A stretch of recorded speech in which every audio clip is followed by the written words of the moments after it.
প্রিয় শিক্ষার্থী বন্ধুরা, ইউটিউব চ্যানেল পলাশ একাডেমিতে সকলকে স্বাগতম। আমি আজ তোমাদের সাথে আলোচনা করব অষ্টম শ্রেণীর গণিতের 2.1 এর উদাহরণ 6 নাম্বার অঙ্কটি নিয়ে। তোমরা বোর্ডের দিকে একটু লক্ষ্য করো মনোযোগ সহকারে। দেখো উদাহরণ 6 নাম্বার অঙ্কটি, কোনো আসল 3 বছরের মুনাফা আসলে 5,500 টাকা হয়।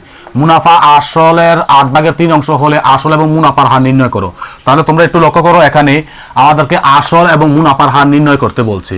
তাহলে অঙ্কটিকে উদাহরণ থেকে আমি একটু ভিন্ন নিয়মে করলাম, আশা করি তোমাদের কাছে সহজ লাগবে।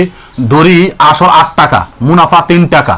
তাহলে মুনাফা আসল হলো 8 + 3 বা 11 টাকা হলে আসল হলো 8 টাকা, এবং মুনাফা আসল 1 টাকা হলে আসল হবে কম হলে ভাগ 11 ভাগের কত 8, এবং মুনাফা আসল বইয়ের মধ্যে দেওয়া আছে কত 5,500। তাহলে আসল হবে 8 গুণ কত 5,500 বাই কত 11। তোমরা ক্যালকুলেটরে কাটাকাটি করার কোনো প্রয়োজন নাই, ক্যালকুলেটর একেবারে তুলে নিয়ে তারপর ইকুয়ালে চাপ দিলে দেবে 4,000 টাকা হবে। এবং মুনাফা দেখো, মুনাফার একটা সূত্র আছে, মুনাফা আসল থেকে আসল বাদ দিতে হবে। মুনাফা আসল হলো কত 5,500, আসল হলো 4,000 টাকা আমরা পাইছি, তাহলে কত দাঁড়াইলো 1,500 টাকা। এই 1,500 টাকা হলো মুনাফা।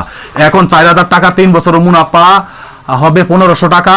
1 টাকা 1 বছরের মুনাফা হবে কম হলে ভাগ, তাহলে 4,000 গুণ হলো 3 বাই কত 1,500। আর শতকরা যেহেতু আমাদের হার বের করতে হবে, সেই জন্য আমাদের 100 লিখতে হবে।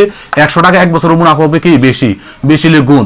তাহলে ক্যালকুলেটর সম্পূর্ণটা তুলে তারপর ইকুয়ালে চাপ দিলে দেখো 12 কত আসবে 5। তাহলে আসলে 4,000 টাকা, আর মুনাফার হার হবে 12.5%। উত্তরের মধ্যে অবশ্যই মুনাফার হারের ক্ষেত্রে পার্সেন্ট দিতে হবে, নাহলে অঙ্কটি কাটা যাবে। আশা করি তোমরা বুঝতে পেরেছো। দেখা হবে নতুন কোনো ভিডিও নিয়ে। সে পর্যন্ত সবাই ভালো থাকো, সুস্থ থাকো। আল্লাহ হাফেজ।